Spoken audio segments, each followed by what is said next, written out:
मराठा आरक्षणासंदर्भातली ही बातमी समोर आलेली आहे। एखाद्या समाजाचे मुख्यमंत्री झाले म्हणून तो संपूर्ण समाज मागास नाही असं म्हणू शकत नाही, असा युक्तिवाद राज्य सरकारतर्फे महाधिवक्त्यांनी केलेला आहे। दरम्यान मुंबई हायकोर्टात मराठा आरक्षणाविरोधात दाखल याचिकांवरील सुनावणीच्या पार्श्वभूमीवर ही भूमिका कोर्टाने मांडली आहे। तर मराठा समाजाची आर्थिक स्थिती खालावलेली आहे आणि त्यामुळे आरक्षण देण्याचा सरकारचा निर्णय योग्य असल्याचं महाधिवक्त्यांनी म्हटलंय।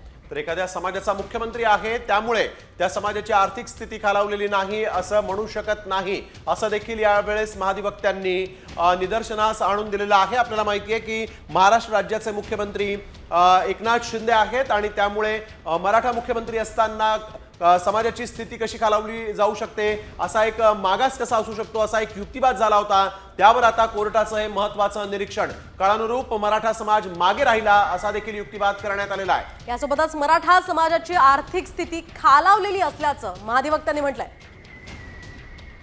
समाजाला आरक्षण देण्याचा सरकारचा निर्णय योग्य आहे असं महाधिवक्त्यांनी इथं पटवण्याचा प्रयत्न केलेला आहे। यासोबतच इतरही काही महत्त्वाचे मुद्दे आहेत ज्यामुळे मराठा समाजाला हा खरं तर मोठा दिलासा म्हणावा लागेल। आणि अधिकची माहिती या संदर्भात जाणून घेऊयात आमचे प्रतिनिधी सचिन गाड यांच्याकडून। सचिन, काय सांगाल, हा मोठा दिलासादायक युक्तिवाद खरं तर महाधिवक्त्यांनी केलेला आहे आणि त्यामुळे कुठेतरी फायदा मराठा समाजाला याचा होऊ शकतो, काय अधिकचे अपडेट्स?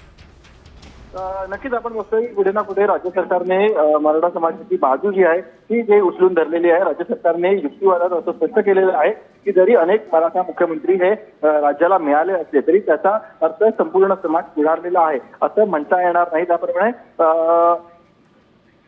या आता सुनावणी जी आहे ती झालेली आहे आणि राज्य सरकारने स्पष्ट केलेलं आहे की मराठा समाजाचे अनेक मुख्यमंत्री जरी राज्यामध्ये झालेले असले तरी याचा अर्थ हा मराठा समाज पुढारलेला आहे असं होत नाही। आजही मराठा समाज मागासच असल्याचा युक्तिवाद इकडे राज्य सरकारकडून महाधिवक्ता वीरेंद्र सराफ यांच्या वतीने करण्यात आलेला आहे। काल या संदर्भात मुख्य न्यायमूर्ती देवेंद्र कुमार उपाध्याय आणि न्यायमूर्ती गिरीश कुलकर्णी आणि फिरदौस पुनावाला यांच्यासमोर सुनावणी पार पडली आणि या सुनावणीमध्ये राज्य सरकारने अशी बाजू मांडण्यात आलेली आहे। अगदी नक्कीच धन्यवाद गणेश, दिलेल्या या सविस्तर माहितीसाठी। आपण पाहतो एकूणच या सगळ्या पार्श्वभूमीवर मराठा आरक्षणाचा मुद्दा हा खरं तर भरपूर गाजला आणि या सगळ्या पार्श्वभूमीवर मराठा समाजाला कुठेतरी आता सुगीचे दिवस येणार का ते पाहणं पुढच्या काळात औत्सुक्याचं असणार आहे।